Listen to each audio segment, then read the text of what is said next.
In 2 minutes, the Flash dismantled the world's nuclear arsenal. In 5, the Green Lanterns encased the world in a protective barrier.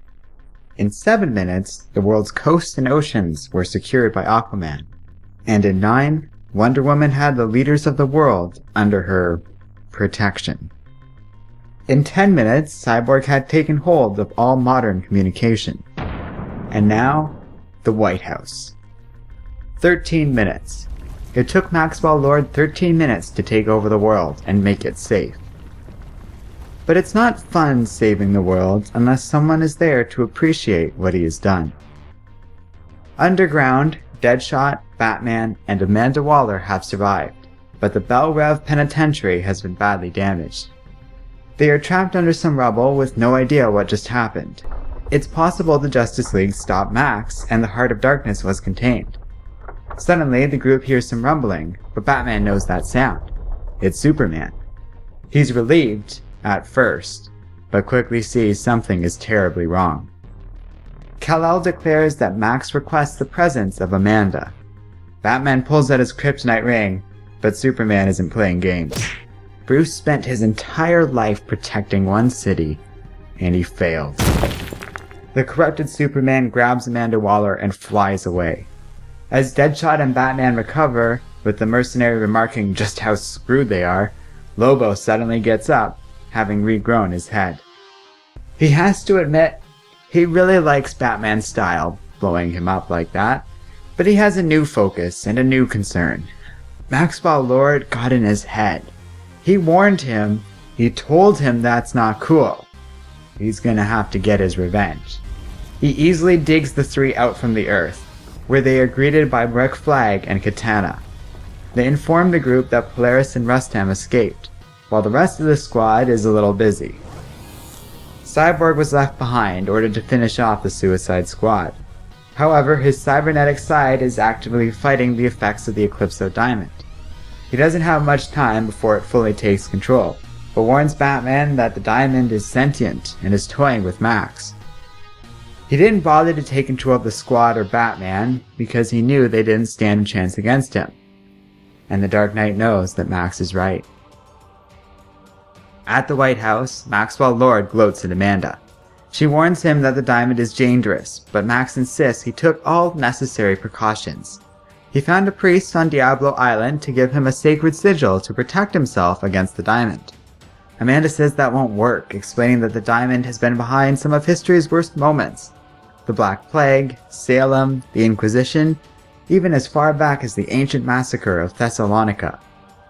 A strange voice responds to Amanda, saying it remembers that last one. The screams were like music. Waller is alarmed at those words, but Max doesn't even seem to have noticed what has just happened. He insists he's fine, and that he made the world a better place. I mean, just look at it. Back at what is left of Belle Reve, Rick Flag and Katana agree to keep Cyborg secure here while Batman goes to confront Max. Killer Frost wants to come too, but Batman is wary of that idea. Caitlin insists he has no other choice. The world is coming to an end, and he has to put a little faith in them. Besides, he literally has nothing to lose.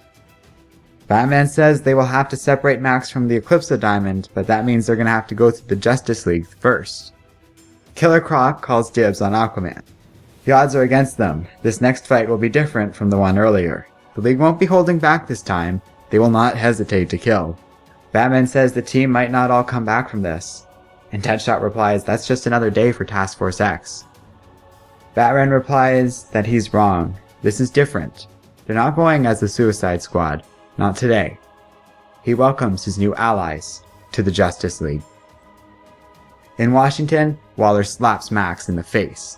He's lost his mind. He's out of control. The diamond is making him see things.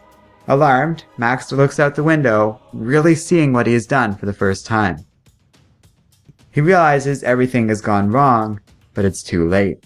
He collapses to the ground and begins to vomit. Outside, the Justice League arrives and attacks the corrupted team. The team makes headway, but they're alarmed when the sun is suddenly blotted out. It's been too long since he felt the darkness of night on his skin. This world belongs to Eclipso. He will corrupt it and destroy everything.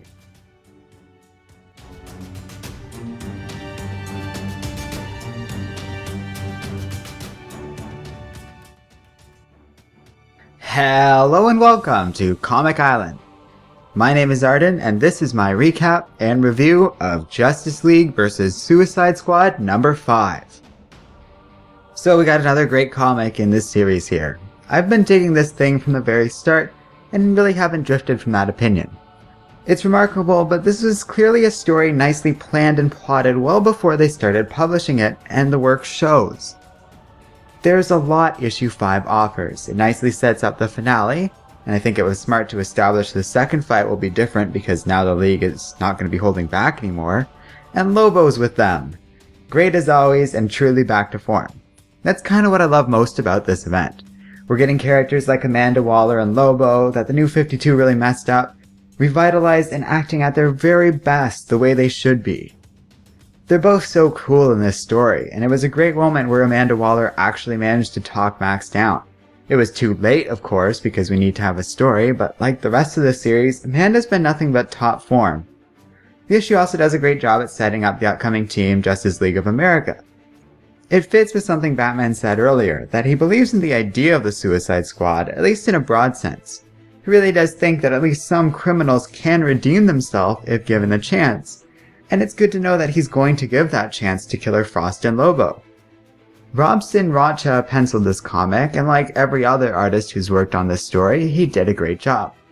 The entire art team behind this project did some really admirable work, keeping this comic feeling relatively consistent considering how many different people are drawing it, and each and every single issue has cool pages and panels to offer.